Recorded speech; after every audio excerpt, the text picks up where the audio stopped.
네. 제가 이제 우리 토크 콘서트에 참여해 주실 패널 분들을 한 분씩 소개해 드리면 다시 한번 큰 박수 부탁드리겠습니다. 먼저 소개를 진행하도록 하겠습니다. 우리 전북대입지원단 패널이신 정읍고등학교 장진호 선생님 참석하셨습니다. 네. 다음 상산고등학교 권호성 선생님 참석하셨습니다. 전주 사대부설고등학교 박상용 선생님 참석하셨습니다. 다음 진로진학 전문가 패널이신 YG멘토의 조진표 대표님 참석하셨습니다. 네, 옥년여자고등학교 그리고 EBS 입시 대표 강사이신 김성길 선생님 참석하셨습니다. 숭이여자고등학교 그리고 EBS 입시 대표 강사이신 정재원 선생님 참석하셨습니다. 네, 소중한 시간에 참석해 주신 패널 분들께 진심으로 감사의 말씀 드립니다.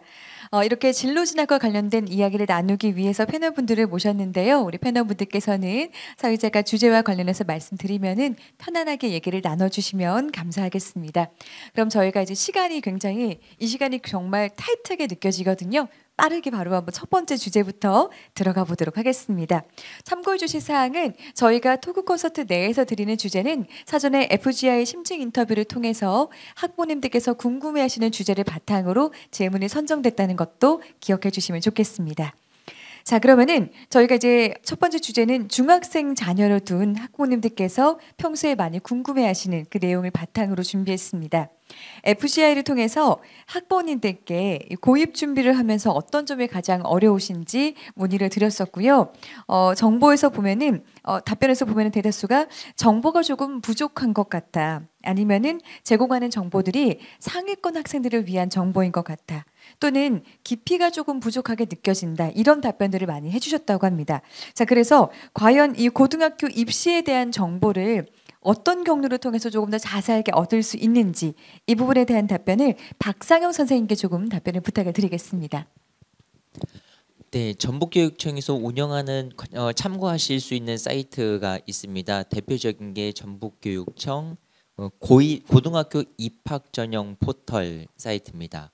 고등학교 입학 전형 포털 사이트를 참고해 주시면 거기에는 고등학교 입학 전형과 관련된 방법, 그리고 전형 일정, 그리고 내신 성적 산출 방법, 그리고 평준화 고등학교 배정 원칙 등등의 내용들을 참고하실 수 있고요. 또 하나 참고하실 수 있는 게 전북교육청에서 운영하는 올인원 진로진학센터가 있습니다. 올인원 진로진학센터인데요. 여러 가지 정보들을 한 군데 모아놓았다라고 생각해 주시면 됩니다. 그래서 올인원 진로진학센터를 방문해 주시면 고입에 대한 정보, 아울러 대입에 대한 정보까지 함께 참고해 보실 수 있고요. 이곳에서 고입에 대한 정보는 직전에 말씀드렸던 그런 여러 가지 내용들을 이곳에서도 함께 참고해 보실 수 있습니다. 네, 아주 침착하게 여러 번 말씀해 주셨고요. 또 뒤에 화면을 통해서도 한번 확인하고 계신 것 같습니다. 아마 지금 가지고 계신 리플릿을 통해서도 저희 이제 관련된 주제 정보들이 나오고 있으니까요. 해당 부분 참고해 주시면 좋겠습니다. 자, 그럼 계속해서 다음 질문도 한번 이어가 보도록 하겠습니다. 다음은 인문계 특성화고 자율형 사립고, 마이스터고 등 대입만큼이나 다양한 선택지가 주어지는 고등학교 입학을 준비하는 과정 속에서 우리 중학교 학생들과 그리고 학부모님들께서 꼭 미리 조금 알아보고 혹시 참고해야 되는 정보가 분명히 있을 것 같거든요. 그래서 어떤 기준을 가지고 고등학교를 선택하면 좋을지, 아까 물론 조진표 대표님께서 집에서 가까운 학교도 선택지로 좀 주긴 하셨는데요. 어떻게 선택하면 좋을지 조금 더 구체적으로 이 부분을 권우선 선생님께 제가 답변을 좀 부탁을 드리겠습니다. 고등학교 선택에 있어서 유불리는 크게 존재하지 않습니다. 다만 본인에게 맞는 것을 찾는 것이 무엇보다 중요하다고 할 수 있겠죠. 일단 저희들이 많이 선택할 수 있는 것이 일반고입니다. 보통 중학교 성적을 정규분포로 나타냈을 때 일반적인 중간 정도에 해당하는 학생들이 주로 가는 것이고요. 일반고는 기본적으로 학생들이 안정성을 기본으로 합니다. 그리고 다양한 학생들이 있기 때문에 그 다양성과 안정성을 가지고 학생들이 모인 집단이기 때문에 성적의 안정성이 어느 정도 답보할 수 있고, 그것 때문에 학생부 교과 전형이라든가 종합 전형을 총체적으로 준비할 수 있는 특징이 있습니다. 다만 일반 전형을 할 수 있다 보니까 학생들이 수능 최저를 맞춘 데 있어서는 크게 이점이 조금 불리할 수가 있습니다. 물론 이 부분은 본인이 노력하기 나름이 있을 수는 있겠지만 학교별로 학교에서 다양한 프로그램을 통해서 교과 전형, 종합 전형을 할 수 있음에도 수능 최저를 잘 맞출 수만 있다면 일반고 선택도 본인에게는 큰 이득이 될 수 있습니다. 그리고 자공고가 있습니다. 자공고는 자유로 교육 모델로 만들어진 혁신적인 공교육 현실화를 만든 모델인데요.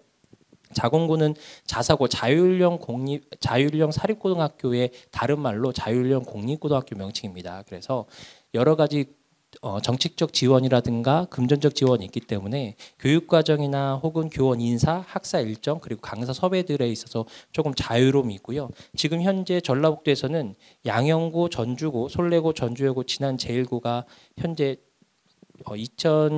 진행 중이고요. 그다음에 추가로 진행된 군산동고, 김제여고 등이 있습니다. 그리고 다만 이제 이런 자율고가 있으면 공교육이 어느 정도 활성화가 될 수 있는데 지금 고창이나 남원 쪽에서는 지정된 곳이 없어서 조금은 불리함이 있지만 그러나 자공고를 통해서 여러 가지 현실적인 교육들을 이룰 수 있다라는 강점도 갖고 있습니다. 그리고 자사고가 있습니다. 자율형 사립고등학교 불리는 자사고인데요. 자사고는 정규분포로 중학교 성적의 상위권 애들이 모여 있습니다. 그렇기 때문에 분명히 학생들의 학력이나 이런 부분들은 강점이 있을 수 있습니다. 그러나 그 내부적으로는 상당히 학생들이 서로 좋은 성적을 얻기 위한 노력들이 있다 보니까 그 안에서는 굉장히 치열한 싸움이 있을 수 있고 내신 성적을 앞에 말씀드렸던 일반고나 자공고에 비해서 얻을 수 없는 그런 불리함이 있습니다. 그래서 학생부 교과 전형 같은 경우는 굉장히 불리하고요. 오히려 이제 학생부 종합 전형에서는 어느 정도 이점은 있을 수 있습니다. 다만 이 자사고의 특징은 학생들이 어느 정도 성적이 되다 보니까 수능 최저 등급을 맞추는 데는 조금은 더 유리한 고지는 가질 수 있다 이런 부분을 갖고 있고 또한 논술 전형에서도 어느 정도 승부를 볼 수 있는 건 있습니다. 그리고 맨 마지막으로 이제 특목고라는 게 있습니다. 특목고에는 저희들이 알고 있는 외고, 과고 그리고 예체능 관련된 학교 그리고 마이스터고 등을 전부 다 저희들이 통칭해서 특목고라고 할 수 있는데요. 특목고는 특수 목적을 갖고 있기 때문에 학생부 종합 전형이나 학생부 교과 전형 모두 대응할 수 있고 또한 실기 실적에 관련돼 있는 것도 대응을 할 수 있습니다. 무엇보다 지금 말씀드렸던 이 종류들이요. 일반고, 자공고, 자사고, 특목고 이 4개의 학교들은 자기의 처한 환경에 맞게 선택하는 것이 무엇보다 중요합니다. 누가 어딜 가기 때문에 간다 이런 것이기보다는 자기에게 맞는 것, 자기가 갔을 때 나는 가령 이제 예를 들면 제가 지금 상상고니까 자사고 같은 경우는 학생들이 들어와서 첫 시험을 보고 난 다음에 무너지는 경우가 굉장히 많습니다. 그래서 학생들이 보통 자기 성적은 중학교 때 좋은 성적이었음에도 불구하고 한 번 시험을 보고 난 다음에 등수가 매겨지면서 자기가 경험하지 못한 그래서 한 번 무너졌던 것에서 일어나지 못하면 그 학생은 학교 생활 자체가 굉장히 힘들거든요. 그러니까 마인드가 강한다든가 아니면 성적에 대한 욕심이나 아니면 스스로 컨트롤이 잘 될 수 있는 애들은 가능하겠지만 그렇지 않은 학생들은 일반고에서 조금은 안정적인 분위기 속에서 생활하는 것도 나쁘지 않습니다. 그렇기 때문에 지금 학교에 대한 유불리기보다는 본인에게 맞는 것, 자기의 처한 상황이 어떤 것인지에 맞게끔 선택하는 것이 무엇보다 중요합니다. 특히 학교별로 갖고 있는 특색이 있습니다. 그런 학교별 특색 있는 학교 알림이라는 사이트를 들어가서 그런 특색도 확인하시고 난 다음에 선택을 하시는 것이 무엇보다 중요하지 않을까라는 생각을 합니다. 네, 마지막으로 말씀해 주신 내용이 굉장히 중요한 것 같은데요. 학교 알림이 사이트를 통해서 학교에 관련된 정보를 다시 한번 정확하게 파악하시고 우리 아이에 대한 성향도 중요하겠고요. 그리고 이제 이런 부분에 있어서 무엇보다 부모님과의 상의도 굉장히 중요할 것 같습니다. 근데 제가 사전에 한번 확인을 좀 하고 싶은데요. 오늘 중간중간 부모님들과 함께 학생들이 좀 많이 참여를 한 것 같아요. 혹시 중학생 손 한번 들어줄 수 있나요? 중학생? 와, 오늘 중학생들 많이 왔네요. 혹시 고등학생도 있을까요? 고등학생? 아, 네. 그러면은 네. 중학생 친구들이 많이 왔고요. 우리 학부모님들께서는 어떠실까요? 혹시 중학생 학부모님 계신가요? 중학생 학부모님? 네, 많이 계시고요. 또 고등학생 학부모님 계신가요? 네, 감사합니다. 어떻게 됐든 이 귀한 주말에 이렇게 참여해 주셔서 너무너무 감사드리고요. 오늘은 특히나 또 중학교 학생들과 또 중학교 학부모님들도 굉장히 많이 오셨다는 것도 저희가 참고하고 또 진행을 하도록 하겠습니다. 그럼 이제 저희가 이어서 좀 질문을 드려야 될 것 같은데요. 사실 정말 아이들이 중요한 거는 고입을 잘 가서 사실상 대입을 준비하기 위한 단계로 굉장히 많이 가시는 것 같습니다. 그런데 우리 아이에게 맞는 대입을 좀 잘 잡아보기 위해서 컨설팅을 받기 위해서 전북 지역에서 서울을 정말 많은 돈과 시간을 써서 오가는 분들도 굉장히 많이 있다고 들었는데요. 이렇게 서울까지 가지 않고도 대입에 대한 정보를 좀 얻고 우리 아이를 위한 또 우리 아이 맞춤형 상담을 받을 수 있는 방법이 있습니다. 자, 그래서 앞서 올인원 사이트에 대한 안내 좀 도와드렸는데요. 조금 더 자세하게 장진호 선생님을 통해서 내용 들어보도록 하겠습니다. 중학교 학부모님하고 고등학교 학부모님 손 드신 것을 제가 싹 스캔을 했는데요. 부족하거든요. 그럼 나머지 분들은 초등학교 학부모님? 예, 좋습니다. 예, 일찍부터 그렇게 관심 가져주시니까 감사할 따름입니다. 예, 실제로 뭐 그런 사례들이 있다는 얘기는 저도 들었습니다만 실제 목격하지는 못했습니다. 예, 서울까지 가서 컨설팅을 받는다라고 하셨는데요. 예, 저희 전라북도에서도 충분히 원하시는 그런 상담과 컨설팅을 받으실 수가 있습니다. 자, 그것을 알 수 있는 방법은 아까도 지금 몇 차례 나왔습니다만은 저희 전북특별자치도교육청 홈페이지 가보면 전북진로진학 센터 올인원 사이트가 있습니다. 올인원 진로진학 사이트가 있는데 이제 뒤에 지금 보고 계십니다만은 뭐 진로, 그 다음에 고입, 대입, 자유학기제, 그 다음에 대면 상담, 뭐 이러한 메뉴들이 있고요. 저희가 지금 14개 교육청을 매주 혹은 격주로 상담을 운영하고 있습니다. 실제로 운영하고 있고요. 그래서 이 사이트 들어오시면 신청을 받는 그런 메뉴가 있고, 그래서 그걸 좀 이용해 주십사 하는 부탁을 좀 드리고요. 그 다음에 저희 전라북도 교육청에서 운영하고 있는 전북 대입 진학지도 지원단이 있습니다. 이제 각 고등학교에서 학교장님의 추천을 받으신 진학지도 경험이 풍부하신 선생님들로 구성된 지원단이 있고요. 그 지원단 선생님들께서 학교로 찾아가서 설명회 혹은 찾아가서 상담 혹은 모의 면접 컨설팅 등 해서 1년 내내 저희가 상시적으로 지금 운영되고 있는데 학부모님들께서 아마 그런 사실 아직 좀 모르시는 분들이 좀 계시는 것 같아요. 이것은 저희 전라북도교육청 올인원 진로진학 사이트를 한 번만 들어오시면은 충분히 그러한 정보들을 입수하실 수가 있다라는 말씀을 드립니다. 그리고 저희가 또 직접 찾아오시기가 좀 힘드신 분들은 대면 화상을 이용한 상담을 또 저희가 열어놓고 있으니까 하실 수가 있고요. 그 다음에 이 사이트에 저희가 각 주제별, 시기별로 해서 제가 입시 설명의 그 강의 동영상을 다 올려놓고 있습니다. 차별화된 점은 뭐냐면 저희 전라북도 저희 연수팀 담당 선생님들께서 올리셨기 때문에 서울권 위주로만 진행되는 게 아니고 저희 전북권까지 포함해서 그래서 좀 더 많은 도움이 될 걸로 저희 믿고 있습니다. 또한 그래도 이제 상담이 좀 급하게 필요하시다. 저기서 들어가서 날짜를 잡으려고 하다 보니까 이미 예약이 다 찼다라고 하시는 분들이 계신다고 하면은 저희가 또 따로 운영하고 있는 밴드 상담이 있습니다. 전북 진로진학 꿈사다리 상담 밴드가 있습니다. 그래서 지금 6,000명 넘게 지금 가입해 주셔서 질문을 던져주고 계시는데요. 질문을 올려주시면은 저희가 24시간 안에 선생님들께서 거기에 답변을 달아드리고 있습니다. 이 모든 것들을 한 번만 좀 잘 살펴보셔서 앞으로 좀 많이 이용을 해 주시면은 질문에서 보시는 바와 같이 주신 것처럼 뭐 타 지역까지 다녀오시지 않으셔도 충분히 궁금증을 해소하실 수 있을 걸로 저는 믿습니다.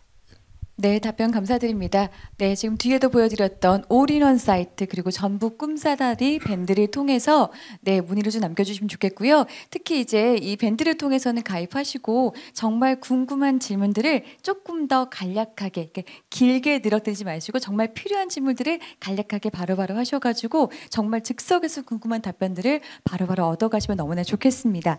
자, 그러면은 이렇게 사이트 활용에 대한 부분까지 안내를 좀 도와드렸고요. 오늘 마침 이 자리에 또 중학교 학생들도 굉장히 많이 온 만큼 고등학교 시기별로 대입을 위해서 좀 어떻게 준비를 하면 좋을지, 어떤 부분에 집중을 하면 좋을지 이런 안내가 들어가면 너무 좋을 것 같은데요. 제가 이 부분을 조금 이렇게 형평성 있게 질문 드리기 위해서 제가 골고루 마이크를 좀 전달드리기 위해서 우리 정재원 선생님께 제가 좀 부탁을 드려도 될까요? 우리 고등학교 시기별로 대입을 또 위해서 어떻게 좀 준비하면 좋을까요? 예, 지난번보다 빨리 질문해 주셔서 예, 그렇습니다. 네네. 그 고등학교에서 대학을 준비하는 그 과정들은 뭐 사실은 옛날하고 지금이나 크게 다르지는 않습니다. 근데 우리 부모님 세대들은 아마 중학교 3학년 올라가는 겨울방학 때 그 정석 이런 책 보시고, 그렇죠? 예, 그다음에 성문 종합 영어 이런 책 보시면서 3년 뒤에 있을 수능이나 또는 이제 조금 연세 있으신 분들은 학력고사 이런 것들을 이제 대비했었죠. 지금도 사실은 우리 중학생들이 이런 부분들을 좀 염두에 두고 고등학교에 좀 진학을 해야 되거든요. 그래서 전체적으로는 꾸준하게 수능이라고 하는 그 중요한 시험, 그 시험에 대한 대비가 있어야 되겠고, 그 대비를 위해서는 기본서 등을 좀 꾸준히 보시면서 고등학교를 준비를 하셔야 되겠고요. 근데 뭐 이것을 지금 중학교 1, 2학년들한테 당장 해라 이런 것이 아니라 우리 부모님 세대들과 마찬가지로 고등학교에 올라오는 그 시점에 해봤으면 좋겠는데, 그보다 이제 더 중요한 것은 학생들이 고등학교에 올라오기 전에 좋은 습관들을 좀 많이 갖추고 올라오는 게 필요합니다. 고등학교 1학년에 보통 제가 이제 학교에서 보면 고등학교 1학년 교실에 들어가면 3월달, 4월달에 학생들이 너무 좋아요. 너무 막 열심히 책도 보고 학교 활동도 하고 수업도 잘 듣고 너무 좋은데, 그래서 이제 선생님들이 기대를 하죠. 아, 올해는 정말 좋은 신입생들이 들어온 것 같아라고 이제 기대를 하는데, 5월달 지나면 본색이 드러나기 시작합니다. 공부를 안 해본, 또 공부를 어떻게 해야 될지 모르는 우리 학생들의 입장에서는 하나의 이제 변화가 주어지기 때문에 그 변화 때에 뭔가 해보려고 하는 그런 의지를 보이다가 결국에는 이제 자신의 본 모습으로 돌아가게 되는데요. 이런 부분들을 막기 위해서는 중학교 때부터 좋은 공부 습관들을 들여놓는 것이 필요하다고 할 수 있겠습니다. 그리고 중학교 때의 그 좋은 공부 습관이라는 거, 자, 공부를 잘한다는 게 뭐죠? 결국 공부를 잘한다는 거, 시험을 잘 본다는 거, 그렇죠? 근데 시험을 잘 보려면 뭘 해야 되겠죠? 수업을 잘 들어야 되겠죠. 그래서 중학교 때부터 이 수업 듣는 이런 자세와 연습, 그리고 수업이 끝나면 제가 항상 강조하는 게 있습니다. 수업이 끝나면 무조건 복습하라. 그래서 복습하는 습관들, 특히 복습하면 또 학생들이 저는 수업 끝나고 꼭 한 번씩 다시 봅니다 이렇게 얘기를 하는데, 그것을 복습이라고 하지 않습니다. 복습이라고 하는 것은 내가 들은 수업을 다른 사람에게 고스란히 전달해 줄 수 있는 수준, 그것을 복습이라고 하는 겁니다. 그래서 이런 좋은 습관들을 들여서 고등학교 1학년을 맞이하시고, 또 고등학교 1학년 때 여러 가지 또 시행착오를 할 수 있겠죠. 시행착오를 하면서 또 여러 가지 진로 탐색이라든가 또는 친구들과의 관계를 통해서 어떤 공동체 의식 성장해 나가면서 고등학교 2학년과 3학년에서는 과목을 선택하면서 그 과목에 또 집중하는 그런 모습들을 보여가면서 3년 동안의 설계를 해 나가는 것이 필요하지 않을까 이렇게 생각해 봅니다. 네, 답변 감사드립니다. 장기간에 걸친 이것을 앞두고 굉장히 좀 꼼꼼한 설계가 필요할 것 같은데, 쉬운 듯하면서도 굉장히 어려운 답변이었습니다. 공부를 잘하기 위해서 시험도 잘 쳐야 되고, 네, 수업도 잘 들어야 되고, 복습도 완벽하게 해야 된다는 거, 이것을 중학교 때 미리 좀 잘 잡아주셔야 고등학교 갔을 때 흔들리지 않을 것 같다는 거 기억해 주시면 좋겠습니다. 자, 그럼 이제 계속해서 다음 질문 좀 드려볼 텐데요. 다음 질문은요, 뭐 굳이 상위권, 중위권으로 나눌 필요는 없지만은 사실상 우리 아이가 또 상위권이 아니다라고 하면은 중위권 이렇게 많이 생각하시는 것 같습니다. 그랬을 때 우리 아이는 인서울에는 전혀 관심이 없는데 그 외의 정보를 얻는 것이 조금 어려운 것 같다라든지, 아니면은 지역에 조금 머무르고 싶은데, 또는 우리 지역 내에서도, 전북 지역 내에서도 좋은 대학교와 또 학과, 그리고 합격 커트라인과 졸업 후 취업 현황을 조금 자세히 알 수 있으면 좋겠다, 이런 질문들이 많이 있으셨거든요. 이거와 관련해서 다시 한번 우리 장진호 선생님께 답변을 좀 부탁을 드리겠습니다. 예, 제가 한번 역으로 한번 학생들한테 여쭤볼까요? 부모님들한테 여쭤볼까요? 현재 지금 고등학교 1학년까지는 고등학교 1학년 9등급제입니다. 알겠잖아요. 지금 중학교 3학년들이 올라오면은 5등급제가 돼요. 내신 성적 기준입니다. 예. 어느 등급대가 중위권일까요?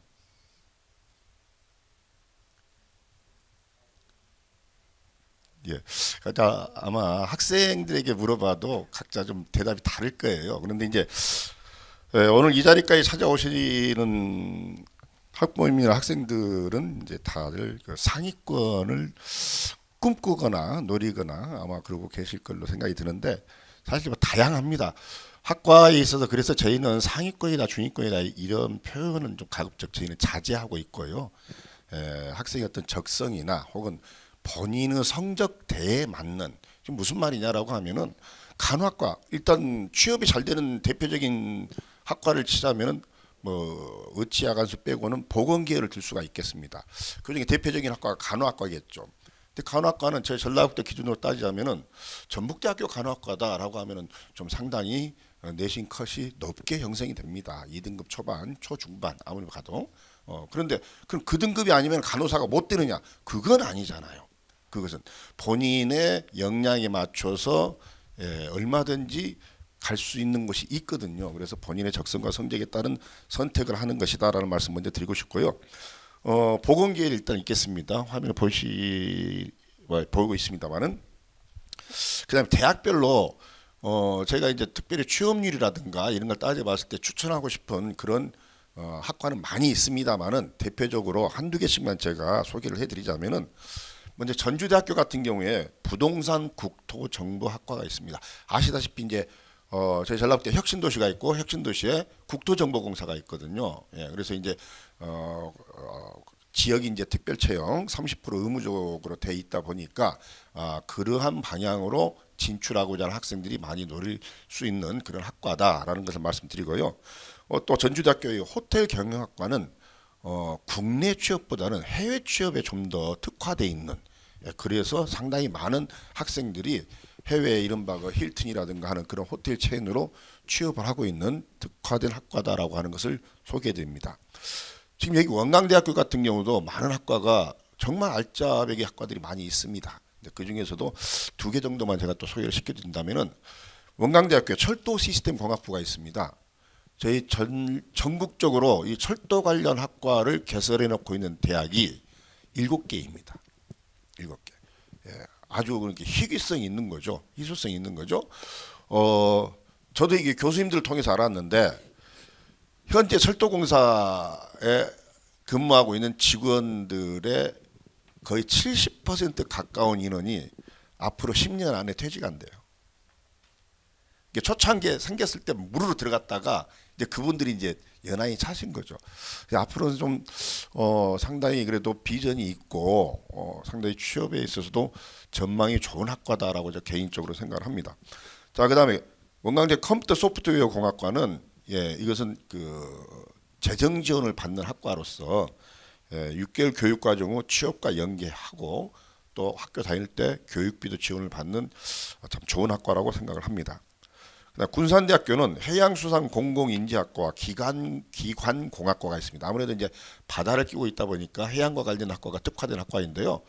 요즘 크게 학생들 예전에는 한 5, 6년 전만 해도 학생들한테 이런 얘기하면 와 그러던데 지금은 안 그러더라고요. 근데 여기는 일단 남학생 같은 경우에는 병역이 면제가 됩니다.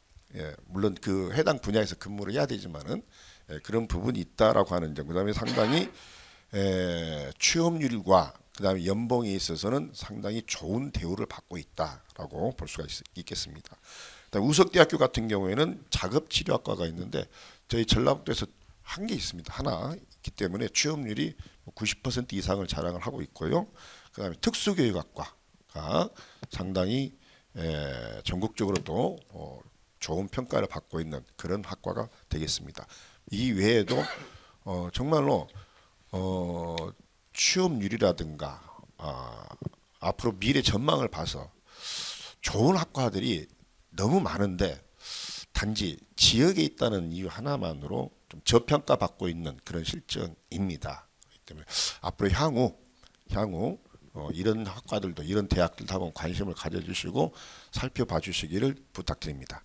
네, 답변 감사드립니다. 우리 지역 내에 있는 또 주요 학교의 또 학과들까지 한번 잠깐 얘기를 들어보셨습니다. 저 그 사이에 네, 잠시 저희는 지금 패널분들 저희 앞에 이 뒤에 LED 창 때문에 굉장히 저희는 이제 후끈후끈 열기가 좀 올라오고 있고 여러분께서도 메모를 굉장히 많이 하고 계시잖아요. 여기 지금 행사장 내에 온도 조절 좀 부탁을 드리겠습니다. 계속해서 다음 질문 좀 드려보도록 할게요. 이렇게 지금 지역 내의 주요 학과도 좀 한번 알아보셨는데요. 사실 상대적으로 또 상위권 인기 학과에 대한 또 궁금한 점들이 굉장히 많이 있으실 것 같습니다. 그래서 상위권 인기 학과들의 혹시 수시 정시 모집 비율은 어떻게 되는지, 또 입학을 위해서는 몇 등급을 유지를 해야 되는지, 과목 선택은 어떻게 하면 좋을지 이런 부분도 좀 도움 받으면 좋을 것 같아서요. 이 질문에 대해서 김성길 선생님께 답변을 부탁을 드리겠습니다. 예. 이 의대, 치대, 한의대, 수의대, 약대 학생들한테 굉장히 인기가 있는 그런 학과들이죠. 그래서 의대의 경우는 수시 정시 비율을 보면 한 60% 정도가 수시 모집에서 뽑는다라고 하는 것이고요. 치대, 약대도 수시가 한 60%. 그런데 이제 한의대, 수의대는 이제 한 70% 정도 되거든요. 그런 경우이고요. 또 지역에 있는 학생들은 지역 인재를 통해서 의학 계열에 들어갈 수가 있는데요. 지역 인재 전형의 경우는 의치약이 거의 한 80% 정도를 수시 모집에 뽑습니다. 또한 한의대나 수의대 같은 경우는 수시 모집에서 97, 98%를 뽑습니다. 그러니까 수시 모집에 대한 비율이 상당히 높다 이렇게 보셔야 되고요. 수시 모집으로 대학을 가려면 학교에서 보는 내신 성적에 집중을 해야 되죠. 보통 의대를 간다 그러면 입결이 거의 1등급 초중반 정도, 약대를 간다 그러면 1등급 중후반이 붙는 경우도 있습니다. 그래서 과목 선택을 보면 대부분 자연계 쪽이기 때문에 국수연과 전부 다 집중을 하셔야 되는데요. 그 중에서 특히 좀 더 집중해야 될 과목은 수학 과목이겠죠. 수학에서 확통, 미적, 기하라고 하는 과목이고요. 과학에서는 생명과학과 또 화학 이런 과목이 중요하다라는 말씀을 드리고요.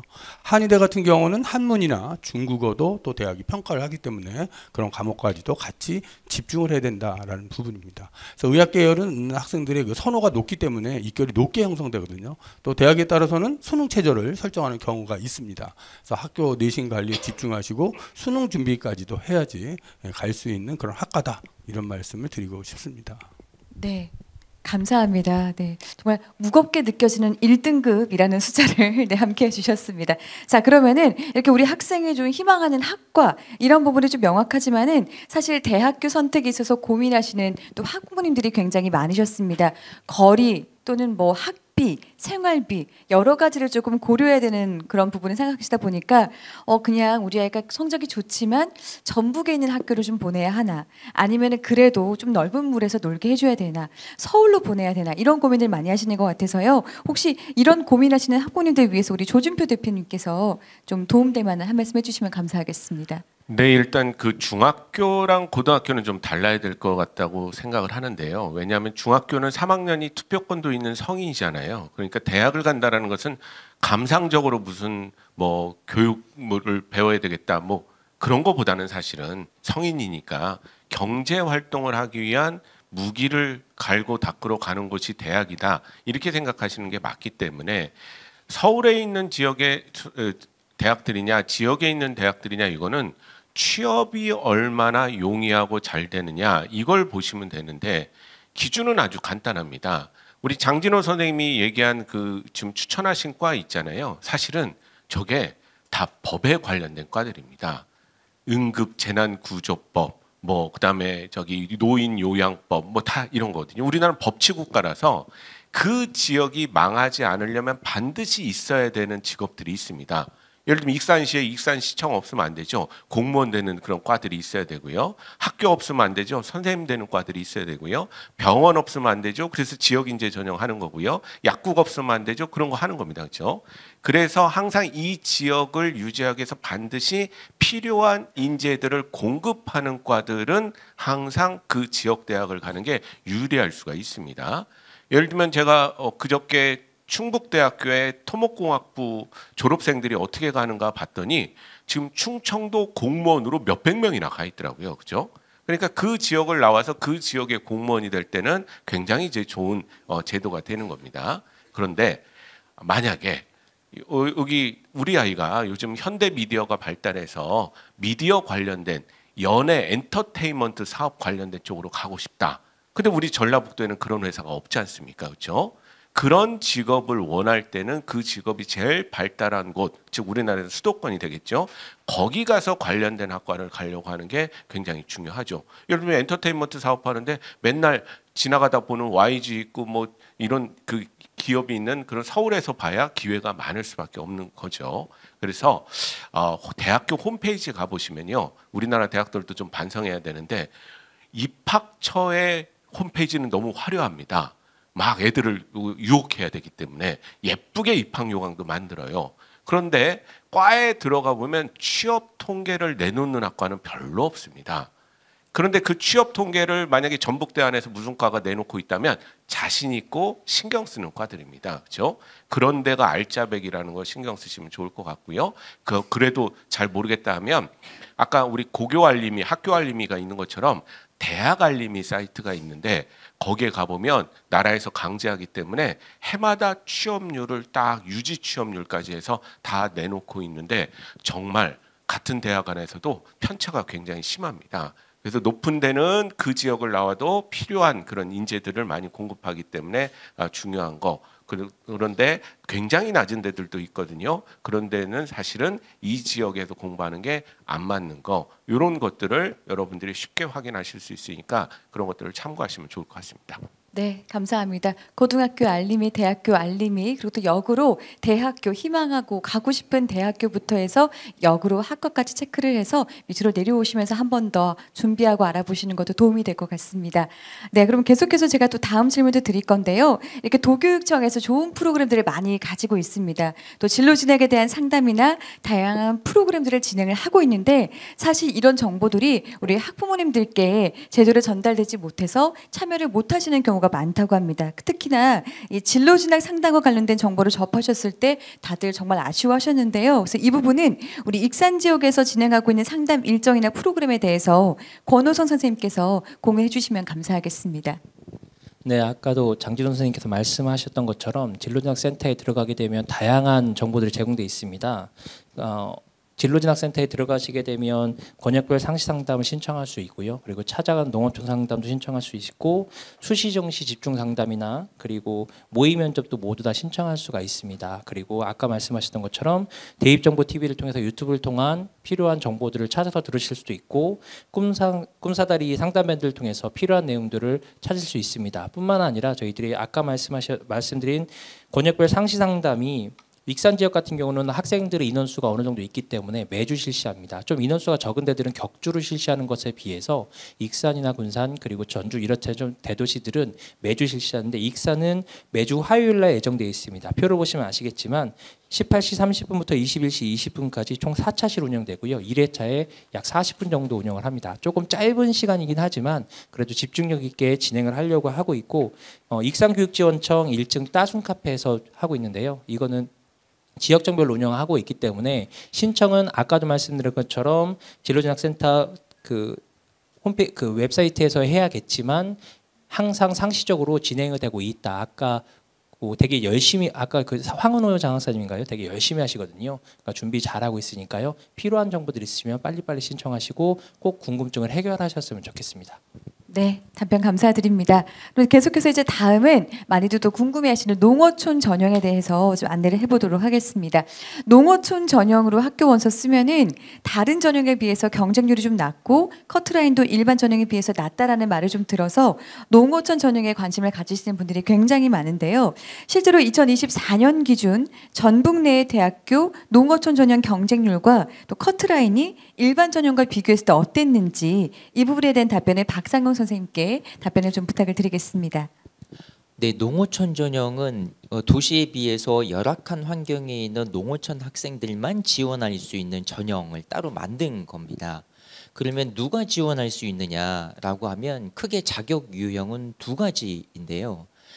만약에 학생 본인과 학부모님이 함께 농어촌 지역에 거주하고 있는 것으로 주소지가 돼 있다라고 하면 중학교, 고등학교 6년 동안의 농어촌 지역의 고등학교를 졸업하면 됩니다. 근데 부모님은 주소지가 농어촌이 아니고 학생만 농어촌으로 돼 있다라고 하면 학생이 초, 중, 고 12년을 농어촌 지역에서 졸업을 하면 자격 지원이 됩니다. 농어촌 전형의 장점은 뭐냐면 방금 언급해 주신 것처럼 합격선이 조금 낮을 수 있어요. 근데 이게 대학마다 다르고 학과마다 다르고 해마다 다를 수 있기 때문에 일반화를 시키기는 어렵지만 일반적으로 통상적으로는 합격선은 일반 전형에 비해서 조금 낮을 수 있다. 경쟁률도 좀 낮을 수 있는데 이게 확신하기 어려운 게 뭐냐면 농어촌 전형의 단점은 모집 인원이 적다는 거예요. 그래서 표에 보시는 것처럼 일반 전형은 많이 뽑지만 농어촌 전형의 학과별 모집 인원은 상대적으로 굉장히 적습니다. 그 얘기는 경쟁률은 높을 수 있다는 거예요. 그러면 경쟁률이 높으면 그만큼 충원 합격의 가능성도 낮을 수 있다는 얘기가 됩니다. 그렇게 놓고 본다면 장단점이 함께 섞여 있다라고 하는 걸 한번 참고해 주시면 좋을 것 같고요. 합격선도 일반적으로 낮다라고 하는 게 통상적이지만 방금 말씀드린 것처럼 경쟁률이 꼭 낮은 것만은 아니기 때문에 합격선도 모집 인원이 적으면 해마다 좀 불안정할 수 있어요. 그래서 농어촌 전형이나 다른 기타 특별 전형들의 어려운 점 중에 하나는 뭐냐면 합격선 예측이 고정돼 있지 않다. 상당히 불안정하다. 어떤 해는 1명, 2명 뽑는데 경쟁률이 확 올라가고 나보다 성적 좋은 애가 1명, 2명만 몰리면 커트라인이 확 올라가는 거예요. 그 다음에는 훅 떨어지는 거예요. 이런 예측 가능성이 조금 떨어질 수는 있다라는 거니까 나중에 원서를 혹시 쓰실 때 고려하신다면 농어촌 전형으로만 몽땅 쓰실 건 아니잖아요. 농어촌 전형하고 일반 전형을 횟수를 좀 적절하게 섞어서 적정하게 배분하실 수 있으면 좋겠다는 생각입니다. 네, 답변 감사드립니다. 이 합격선에 대한 예측이 낮다는 게 어떻게 보면 조금 걱정되고 불안한 부분이기도 한데요. 그럼 조금 더 추가 질문 드려볼게요. 정재원 선생님께 제가 문의드릴 건데요. 그럼 이 농어촌 전형의 지원 가능 기준이라든지 이 지원을 할 때 좀 유의사항이 있을 것 같거든요. 예, 대학교에는 이제 일반 전형하고 특별 전형이 있어요. 대학 입시에는. 근데 그 특별 전형은 크게 그 배려 대상 전형하고 이제 농어촌 이런 전형들로 나눠지거든요. 크게 보면은 이제 경제 배려 대상, 그다음에 사회 배려 대상, 그리고 이제 농어촌 이렇게 크게 세 가지로 나눠져요. 특별 전형은. 근데 이제 농어촌 전형에 해당이 되는 학생들은 이 특별 전형을 거의 다 쓸 수가 있습니다. 그러니까 농어촌 전형만 쓰는 게 아니에요.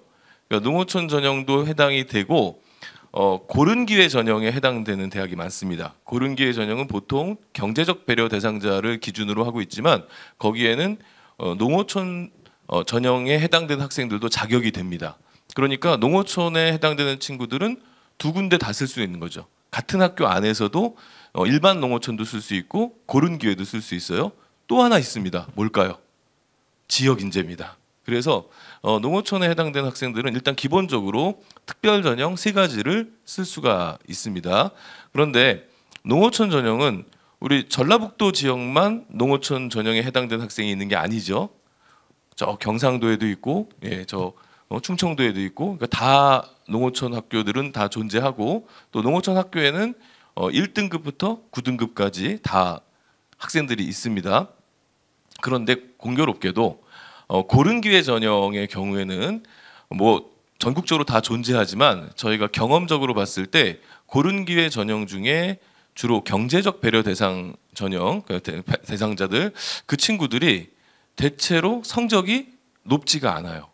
그리고 그 대상자 중에서는 다문화도 있고 또 다자녀도 있고 뭐 여러 가지 요소가 있는데 공교롭게도 그 대상자가 되는 친구들의 성적이 높은 경우가 그렇게 많지가 않습니다. 그래서 고른 기회 농어촌 전형 자격이 되는 친구들이 고른 기회로 쓰게 될 경우 좀 더 합격률이 올라가는 현상이 있습니다. 이건 대학에서 한번 물어보시면 다 이제 알려드릴 텐데, 그래서 이제 농어촌에 농어촌 전형에 해당되는 친구들이 내신 성적이 1등급, 2등급이면은 일반 농어촌 전형을 써도 크게 무리가 없겠지만 2등급 후반, 3등급대로 넘어갈 경우에는 고른 기회나 또는 지역 인재처럼 다양한 전형들과 함께 고려해서 지원을 하는 게 맞지 않나 이렇게 생각합니다. 네, 답변 감사드립니다. 이렇게 다양한 전형을 얘기해 주시면서 조금 전에 지역인재 전형에 대한 얘기도 나왔는데요. 이 얘기도 한번 같이 풀어보려고 합니다. 굉장히 또 많은 관심을 가지고 있는 전형 중에 하나가 지역인재 전형인데요.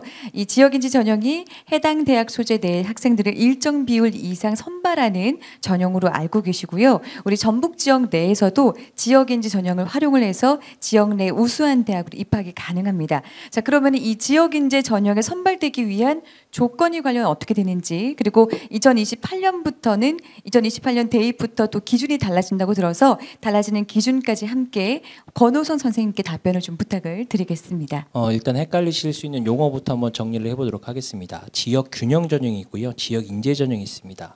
지역 균형 전형이라는 건 수도권 위치한 대학들에 대해서 대입 공정성 확보를 위해서 각 지역에 있는 학생들 선발하는 전형이에요. 그냥 과거의 학생부 교과 전형 혹은 학교장 추천 전형이 명칭이 조금 바뀌었다고 생각을 하시면 됩니다. 그리고 저희들이 집중해야 할 건 지역 인재 전형입니다. 지역 인재 전형은 지역 우수 인재 이탈을 막기 위해서 지방대학 및 지역 균형 인재 육성에 관한 법률에 의해서 제정되어 있습니다. 그러다 보니까 의치한예능, 의학 계열은 신입생의 40% 그리고 간호 계열은 30% 이상을 의무적으로 선발하게끔 만드는 것이 지역 인재 전형입니다. 그렇기 때문에 일반 학과도 지역 인재가 있지만 의치한의학이나 간호 이쪽은 아예 법률화되어 규정되어 있는 것이 저희들한테 굉장히 유리한 것이죠.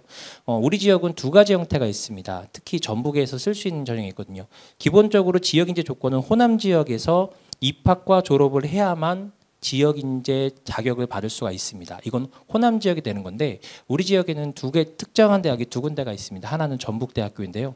전북대학교는 굉장히 유명한 전형이 있습니다. 첫 번째는 보통 1유형이라 부르는 호남권 전형, 2유형이라 부르는 전북 전형이 있습니다. 호남권 전형은 아까 말씀드렸던 것처럼 입학과 졸업을 호남 지역에서 입학과 졸업을 동시에 했을 때는 호남권 전형이 됩니다. 1유형이 되고요. 2유형은 조금 특이하게 아까 말씀드렸던 것처럼 입학과 졸업을 하는 동시에 부모 중에 한 분이 같이 거주하고 있는 주민등록이 되어 있어야만 얻을 수가 있는 것이 전북권 전형입니다. 전북 2전형이요. 그런데 원광대는 호남권 전형과 전북권 전형이 나눠져 있음에도 불구하고 똑같이 앞에서 언급한 전북대처럼 부모 중에 한 분이 있어야 될 필요성은 또 없습니다. 그래서 원광대랑 전북대만 유일하게 전북권 전형을 따로 준비해 놨지만 전북대는 부모가 함께 있어야 한다는 그런 제약이 있는 것이고 원광대는 그런 제약이 없다. 제가 상상해보니까 그냥 저희 학교를 예를 들자면 저희 학교는 전국에서 오지 않습니까? 그렇죠? 저희 학교를 들어와서 졸업을 하게 되면 일단 원광대 전북은 쓸 수 있습니다. 근데 전북대는 쓸 수가 없겠죠. 왜? 부모님이 같이 내려오지 않는 이상은 쓸 수가 없는 겁니다. 그런 식으로 이해하시면 되고요. 다른 지역 그렇기 때문에 지역 인재는 저희들은 이 지역도 쓸 수 있지만 아까 말씀드렸던 것처럼 전남대도 지역 인재가 되고요. 조선대도 지역 인재가 됩니다. 순천대도 지역 인재가 되겠죠. 다만 목포대는 그쪽 지역에서 만든 대학이기 때문에 전북에 대해서 지역 인재 자격을 배정하지 않습니다.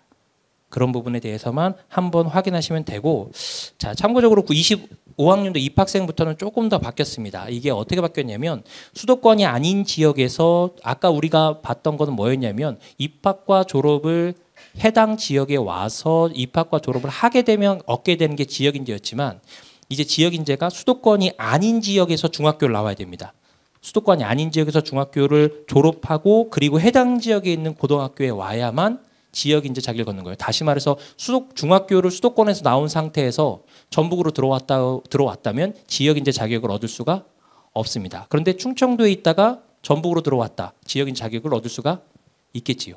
그리고 아직은 전북대에서 2028 입시의 대입에 대해서 지금 현행처럼 이쪽에 들어와서 입학하는 동시에 부모님이 같이 거주해야 한다라는 조건을 내세울지 안 내세울지 모르겠지만 어떤 형태가 됐든 지금으로서는 중학교는 지역에서 나오고 역시 고등학교도 지역에서 나와야 되는, 즉 수도권이 아닌 다른 지역에서 중학교 졸업과 동시에 고등학교는 해당 지역에 있는 학교에서 나와야, 입학과 졸업을 해야만 지역 인재 자격을 얻을 수 있다. 이렇게 변형이 되었다고 생각을 하시면 될 것 같습니다.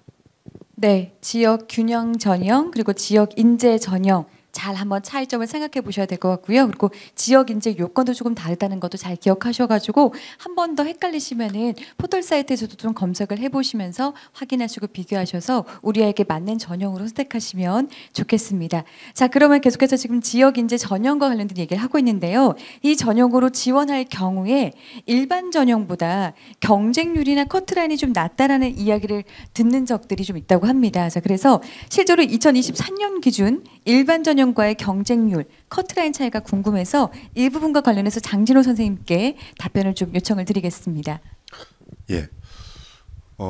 먼저 그 방금 전에 우리 권호 선생님 답변에 제가 보충 하나만 드리겠습니다.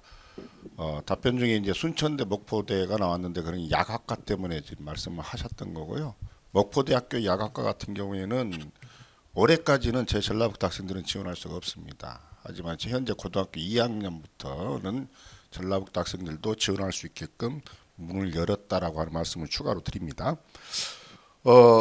저는 여기 계시는 또 선생님들은 어떻게 생각하시나 모르지만은 입시에서는 저는 100%라고 하는 것은 없다고 생각합니다. 즉 무슨 말씀이냐? 아까 농어촌 전형에서 그랬지만은 지역인재 전형의 경쟁률이 일반 전형보다 꼭 낮다. 라고 말씀드리기가 좀 어렵다는 거지. 해마다 다르니까. 그래서 지금 가지고 계신 자료나 앞에서 표 보신 바와 마찬가지로 전북대학교의 일반 전형과 24학년도 보면은 보시다시피 일반 전형의 경쟁률과 70% 컷이 좀 더 낮았었잖아요. 예. 그런데 이제 올해 수시 모집 결과는 일단 경쟁률 자체는 지역인재 전형이 좀 더 낮았었고 전북대나 원광대만 놓고 봤었을 때 메디칼 분야를 봤었을 때는 역시 지역인재 전형의 경쟁률과 컷이 일반 전형 도대체 일반 전형이 뭘까 하신 분이 계실랑가 모르겠습니다. 일반 전형이라고 하는 것은 전국에서 다 지원할 수 있는 거예요. 전국의 모든 학생이 지원할 수 있게끔 만들어 놓은 통로고 지역인재 전형은 방금 전에 설명드렸듯이 광주, 전남, 전북 지역 학생만 지원할 수 있다 이렇게 생각하시면 되겠습니다. 그래서 좀 이 메디칼 분야는 경쟁률과 컷이 좀 낮았습니다. 일반 전형에 비해서. 그래서 이것은 이제 지역인재 전형 취지에 맞게 우리 지역의 우수한 학생들이 좀 더 지역인재 어떤 그 의학학 분야에 좀 더 합격을 좀 쉽게 하고 나중에 졸업 후에 지역에 남아서 지역에 대한 봉사를 좀 더 잘 할 수 있게끔 하는 취지에 현재 좀 맞아간다라고 생각을 하고 있습니다. 일반학과 같은 경우에 현재 대학들이 지역인재 전형의 모집 인원을 점차 늘려나가고 있는 추세입니다. 그래서 현재 지금 2학년이나 고등학교 1학년 중학생 여러분들 같은 경우에는 이 지역인재 전형의 이제 경쟁률이 일반 전형에 비해서 앞으로는 좀 더 낮아지는 추세가 계속적으로 이어지지 않을까라는 생각을 좀 하고 있습니다. 예, 이상입니다. 네, 답변 감사드립니다. 그럼 계속해서 좀 이어지는 질문 지역인재 전형과 관련된 내용을 가볼 텐데요. 전국의 39개 의과대학 지역 중에서 지역인재 전형으로 선발하는 비수도권 대학이 총 26곳이라고 합니다. 그런데 우리 전북 지역 내 전북대, 원광대가 전국 의대 지역인재 전형 선발 규모에서 3위, 5위에 해당하면서 전국의 상위권이라고 합니다. 그러니까 서울이나 타 지역에서 전북으로 이사 오는 경우가 굉장히 많다고도 하는데요. 그러면 이렇게 지역인재 전형이 실제로 의대나 아니면 상위권 학과 진학에 좀 도움이 되는지, 그리고 상위권 대학, 상위권 학과를 조금 낮은 커트라인으로도 진학할 수 있는지, 이런 부분과 관련해서 이 지역인재 전형의 장단점에 대한 부분을 김성길 선생님께 좀 추가적으로 좀 더 들어보도록 하겠습니다. 예, 이 지역인재 전형은 지역인재 유출 방지, 이게 큰 목적이거든요. 그러니까 지역에 있는 학생들이, 지역에 있는 우수한 학생들이 그 지역에 있는 대학을 나와서 그 지역에 정착을 할 수 있도록 만든 제도다라고 보시면 되고요. 근데 이게 이제 법률로 되어 있는 거예요. 법률이 지방대학 및 지역인재 육성에 관한 법률 시행령이 딱 규정이 되어 있는 거죠. 그래서 아까 앞서도 말씀은 드렸지만 의학계열은 최소 40%를 선발해야 된다라고 되어 있고요. 간호학과는 30%를 선발해야 된다 이렇게 되어 있는 것이죠. 그러니까 대학마다 최소 40%인데 50%나 60% 이렇게 대학이 좀 더 많이 뽑는 그런 경우가 많이 있다라고 하는 것이고요. 그러다 보니까 일반 전형 누구나 원서를 쓸 수 있는 전형보다는 지역에서 그 해당 그 자격이 되는 아이들만 쓰는 전형이 아무래도 들어가기가 수월하다라고 보시면 될 것 같습니다. 다만 규정에 대한 부분인데요. 현재 고등학교 학생들은 고등학교 입학부터 고등학교 졸업까지 이렇게 3년으로 규정이 되어 있었는데 2022년 중학교 1학년부터 2022년 중학교 1학년이면 지금 중학교 3학년에 해당이 되죠. 그러니까 지금 여기 계시는 모든 중학생이 다 해당이 되는 거예요. 중학교 입학부터 고등학교 졸업까지 이렇게 돼 있는 거거든요. 그러면 타 지역에서 전북 지역에 있는 지역인재 전형을 들어가고 싶다. 그러면 초등학교 6학년 때 전화가 와야 된다는 거죠. 그러니까 자격이 좀 더 강화가 돼 버리는 겁니다. 그래서 이 지역에 있는 학생들은 지역인재 전형이 일반 전형보다 훨씬 유리할 수밖에 없다라는 걸 알아두셔야 되고요. 다만 이제 의학계열과 같은 그 상위권 대학들은 수능 최저라는 걸 걸어놨기 때문에 수능 최저에 대한 준비를 하고 학교 내신 관리를 잘 한다면 일반 전형으로 가는 것보다는 합격할 가능성은 사실은 높다라고 하는 겁니다. 네, 답변 감사드립니다. 답변 들으면서 좀 다소 살짝 희망이 조금 생겼는데요. 우리 조진표 대표님 여기서 추가 질문 좀 드릴게요. 그럼 우리 지역인재 전형을 준비하는 학생들이 신경 쓰고 준비해야 할 점이 있다면 좀 어떤 게 있을까요? 네, 그 착시 현상을 좀 조심하셔야 되는데요. 어떻게 보면 이렇게 입학 자료나 이런 걸 보게 되면 지역 인재 전형으로 들어온 학생들이 뭐 우리 선생님이 말씀하신 대로 일반적으로 반드시 그런 건 아니지만 좀 이거 별로 차이 없는데 일반 전형하고 비슷해 보이는데 뭐 이렇게 점수가 보이는 경우도 있는데 그럴 때는 사실 수능 최저에 의한 착시일 경우가 굉장히 많습니다. 일반 전형은 3합 12 정도의 수능 최저를 걸어놓고 지역 인재 전형은 3합 13 정도를 딱 걸어놨기 때문에 사실은 지역 인재 전형이 되게 높게 나타나는 것 같지만 현실적으로 수능에 대해서 약간 낮은 학생들을 뽑는 거기 때문에 그런 장점들도 굉장히 있거든요. 그런데 이제 메디컬 계열 같은 경우는 좀 전에 말씀드린 대로 수능 최저가 엄청 높습니다. 그죠? 이게 엄청 높기 때문에 요거 이제 못 맞춰서 결국은 떨어지는 경우가 굉장히 많이 있게 돼서 사실은 지역인재 전형이든 농어촌 전형이든 이런 것들은 정말 도움이 되는 대표적인 혜택성의 전형이기 때문에 이거에 대한 시비 여부, 공정성에 대해서 사람들이 두 눈을 두고 지켜보고 있기 때문에 그나마 최소 공정성인 수능 최저를 자꾸 걸려고 하는 게 일반적인 특성이다. 그러니까 내가 아무리 이 지역에서 좋은 조건을 갖고 있고 나름 학교에서 열심히 했는데 그 수능이라는 걸 망각하고 있게 되면 나한테 온 기회가 날아가 버리는 경우가 많기 때문에 그런 것들을 좀 1학년 때부터 좀 알고 준비를 하셨으면 좋겠다. 이렇게 설명을 드릴 수가 있겠습니다. 네, 수능 최저에 대한 또 대비가 잘 되어야 된다라는 말씀까지 해주셨습니다. 이 부분까지 좀 잘 기억해 주시면 좋겠고요. 이제 계속해서 다음 주제로 좀 이어가 보도록 하겠습니다. 이번 주제부터는 이제 과목 선택 및 고교 학점제에 대한 이야기를 좀 나눠보려고 합니다. 2025년부터 고교 학점제가 전면 도입이 됩니다. 그래서 이 고교 학점제가 정확히 어떤 제도인지 또 우리 아이들 학교 생활에서 어떤 변화가 일어나게 되는지 장진호 선생님께서 답변을 좀 해주시겠습니다. 예, 고교 학점제에 대해서는 말씀들을 많이 들어보셨을 거고요. 이미 작년부터 조기 적용해서 현재 쉽게 말하면 고등학교에서 연습을 하고 있는 제도이기 때문에 조금 친숙하리라고 생각됩니다. 고교 학점제는 아까도 우리 조진표 대표님 강의 도중에 잠깐 화면으로 나오고 또 설명도 있었습니다.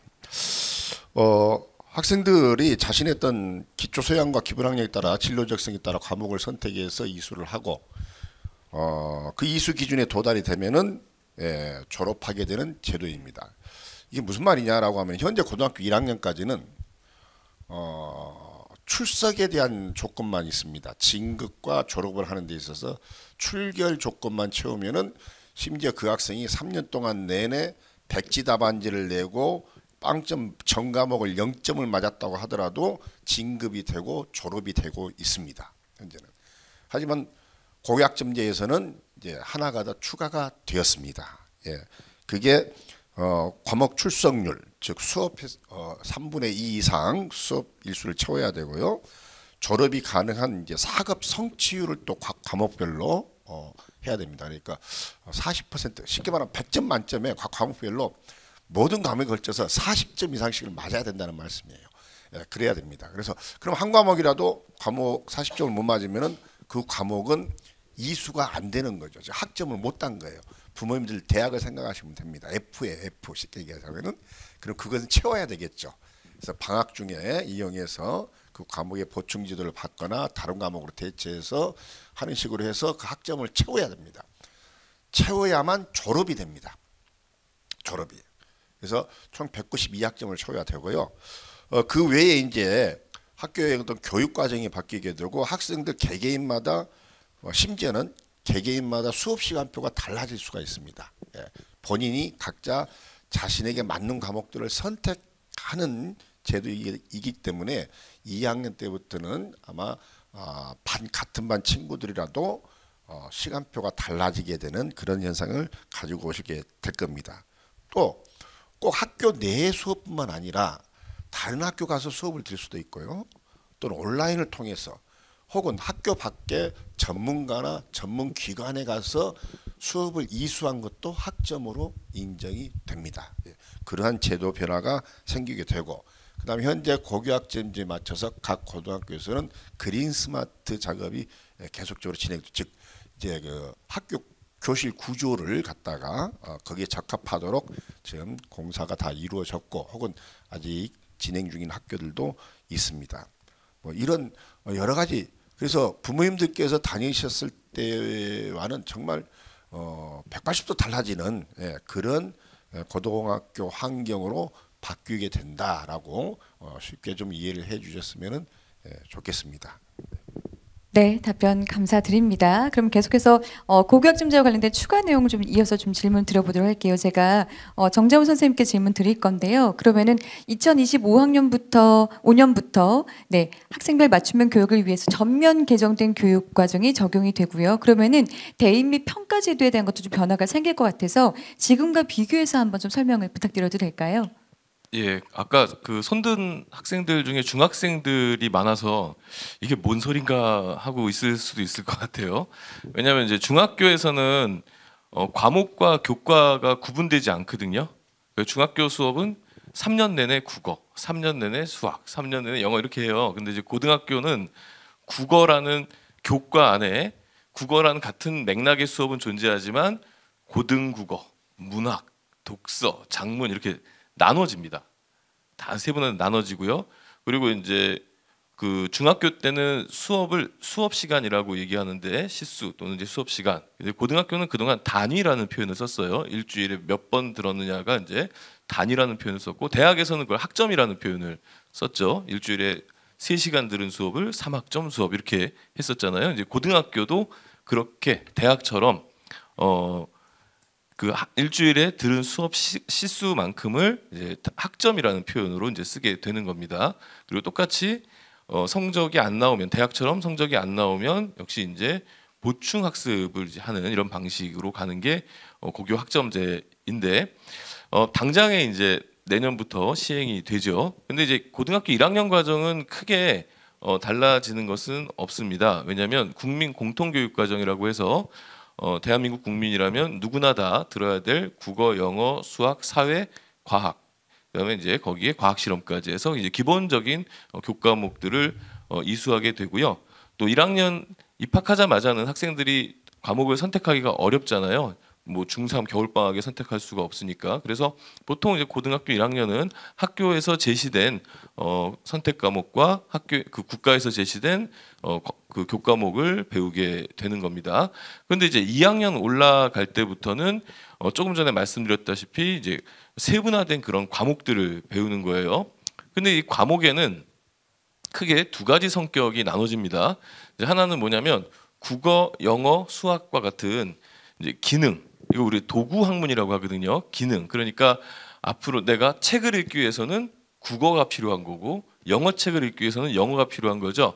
그러니까 이제 이런 것들을 이제 도구 학문이라고 하는데 도구 학문인 국영수가 있고요. 그리고 이제 실용 학문인 이제 사회와 과학 쪽의 과목들이 있습니다. 뭐 사회로 말하면 뭐 사회문화, 법과 정치, 뭐 또 이제 세계사, 동아시아사 이런 지금 형태의 이름이 있고 이거 약간 좀 앞으로 이제 고등학교 가면 이름은 좀 바뀌긴 하지만 이제 이런 같은 맥락의 여러 가지 이제 과목들이 있습니다. 이제 이런 과목들을 우리 학생들이 고등학교 1학년 때 고민을 하면서 고등학교 1학년 2학기쯤 되면 이제 2학년과 3학년 때 배워야 할 과목을 선택하는 그런 시간을 맞이하게 됩니다. 그래서 고등학교 1학년 때는 내가 어떤 선택을 해야 되는가에 대해서 늘 고민하고 또 선생님과 상담하고 또 그 안에서도 내가 잘할 수 있는 과목과 또는 좀 자신 없는 과목 이런 것도 좀 분류해 봐서 잘할 수 있는 과목 또 자신은 없지만 해보면 할 수 있는 과목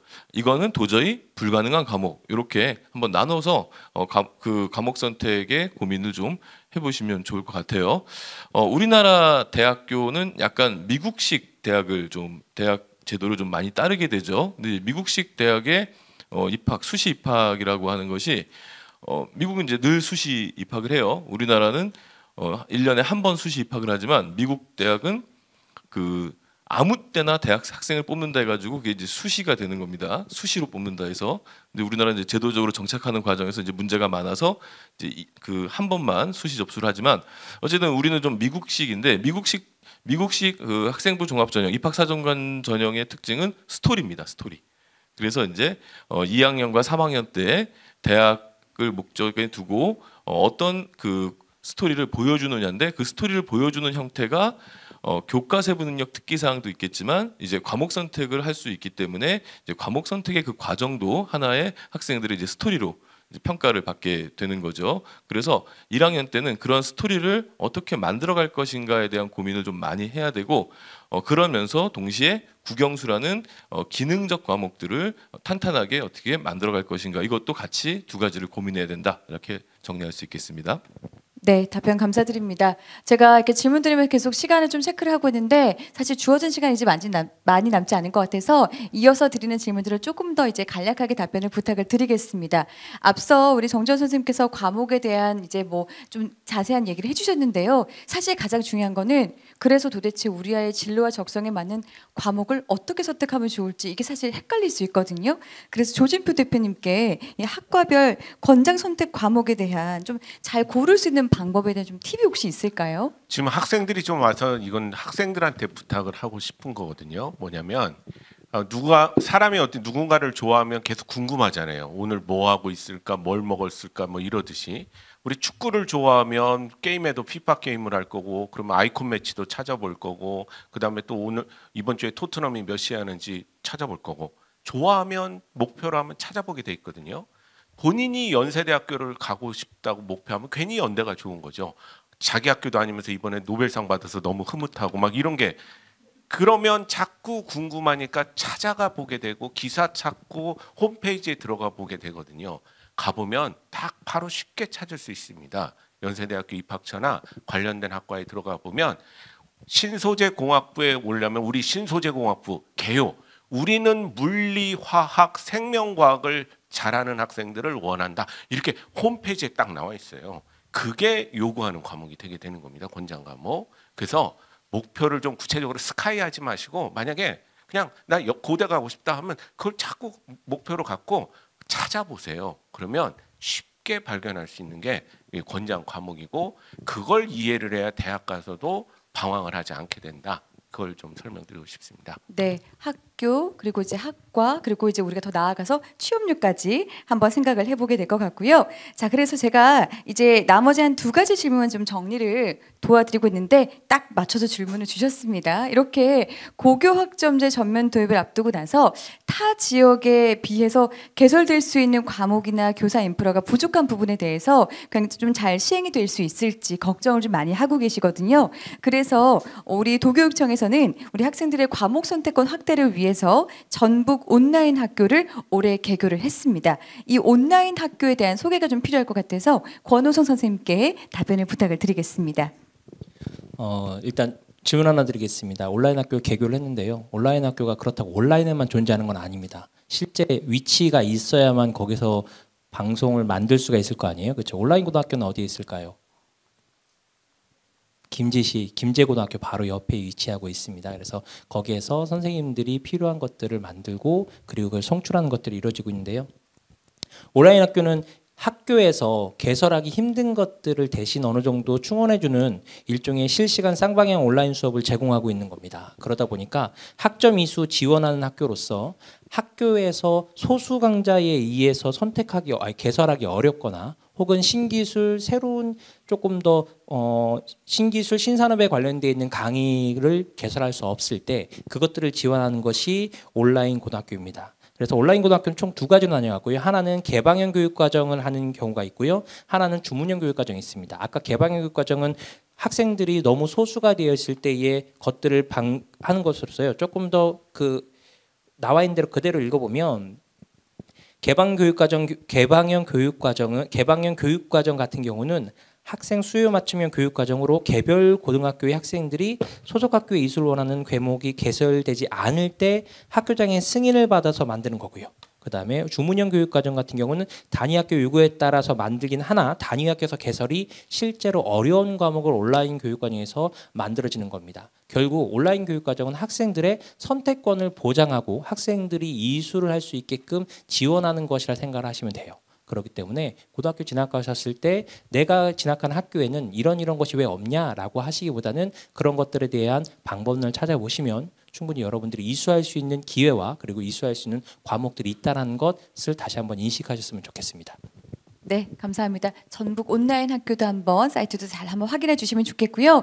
시간상 제가 마지막 질문을 우리 김성길 선생님께 좀 드리려고 하는데요.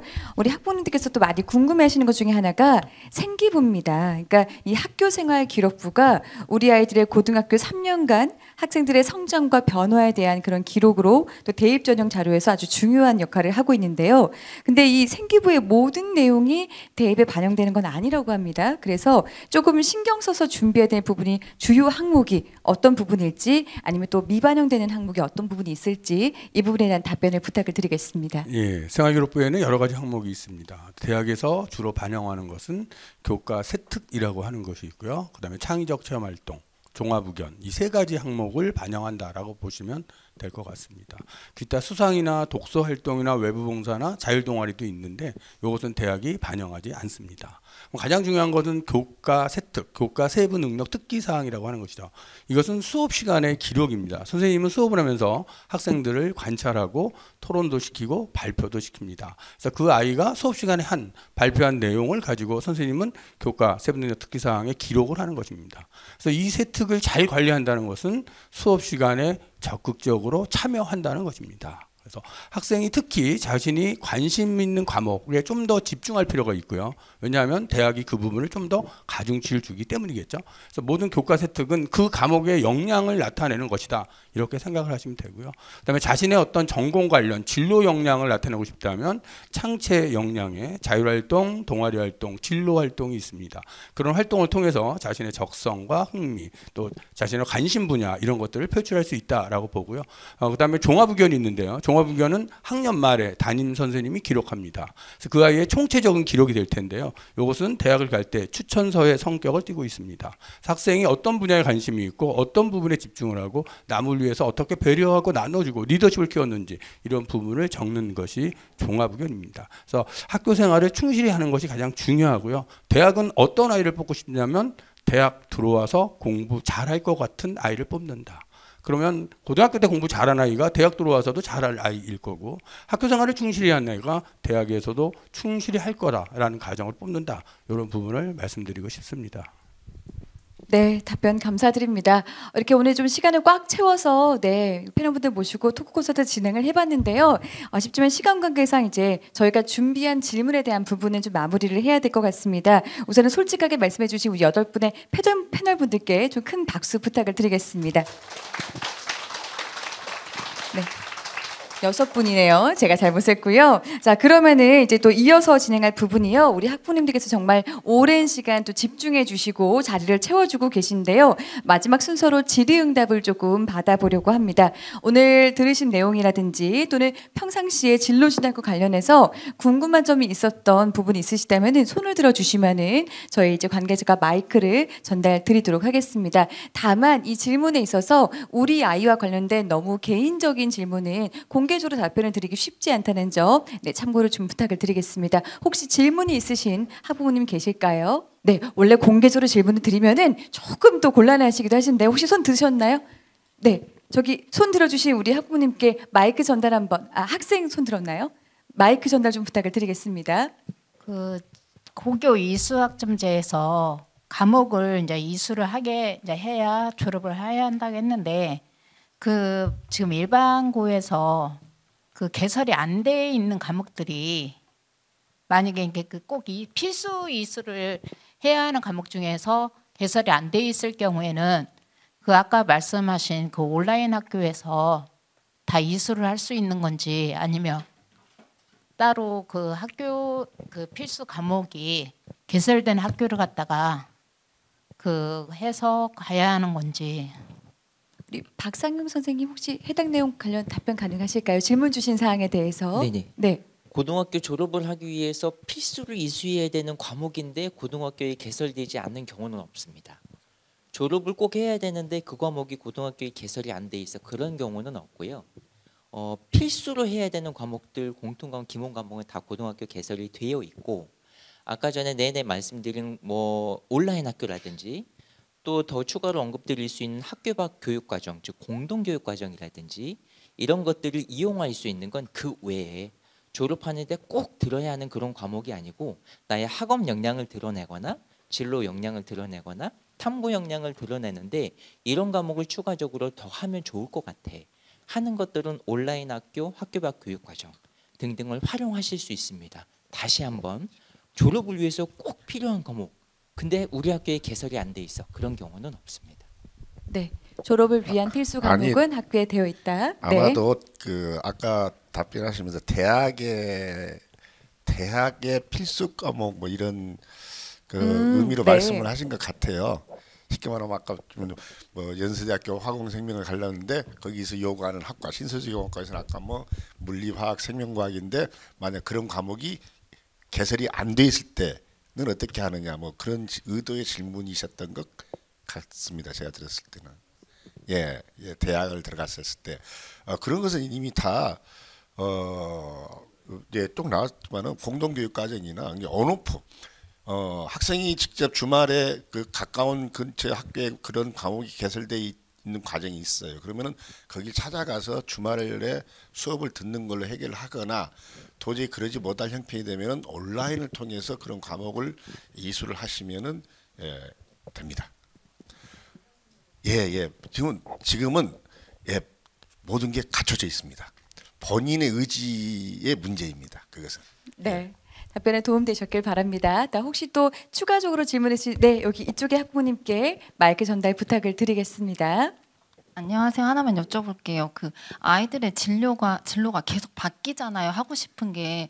그랬을 때 그 고교학점제 선택 과목을 대학을 가려면 뭐 예를 들어서 생명공학이면 이 관련 과목을 선택해서 듣는 게 유리하잖아요. 그런데 이제 계속 바뀌어서 과목이 엄마가 봤을 때 이것도 듣고 저것도 듣고 애가 중구난방으로 막 과목을 선택해서 들었을 때 나중에 그러면 대학을 갔을 때 관심 과목을 많이 들어놓고 대학 갔을 때는 이게 한 과를 선정할 때는 좀 불리하지 않을까 싶거든요. 이랬을 때 아이한테 어떻게 좀 대화를 좀 이끌어줘야 될지를 모르겠어요. 네, 무슨 말씀인지 이해됐습니다. 그러니까 학생이 뒤늦게 이제 희망학과가 또 바뀌는 경우가 있잖아요. 어느 분께서 네, 조진표 대표님께서 이걸로 마이크. 네.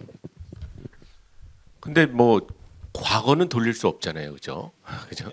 그건 기본 전제로 하고 그리고 권장 과목이라는 게요 생각보다 많지 않습니다. 그러니까 문과 쪽에서는 거의 권장 과목이 없다고 보시면 되고 이공계 쪽에서 수학과 과학 과목에 대한 권장 과목이 좀 있는 거거든요. 그러니까 잘 모를 때는 좀 범용적으로 많이 쓸 수 있는 과목들을 좀 1, 2학년 때 그럼 너 지금 아직 바뀔 수도 있고 확실하지 않으니까 그런 과목 좀 들어놓자. 그렇게 해서 유도하시면 되고 실제로 뭐 그렇게 들은 과목에 따라서 대학교에서 그걸 유심히 보는 학교가 있고 뭐 동국대학교처럼 또 뭐 한양대학교처럼 좀 덜 보는 학교가 있고 하기 때문에 그런 것들은 좀 나중에 걱정 없이 지원할 수 있다. 대학에 대해서 좀 알면 그렇게 이해하시면 되겠고 걱정 안 하실 정도로 막 복잡하게 세부적인 과목을 요구하지는 않는다. 수학 몇 과목과 과학 몇 과목이다. 이렇게 하시면 되겠습니다.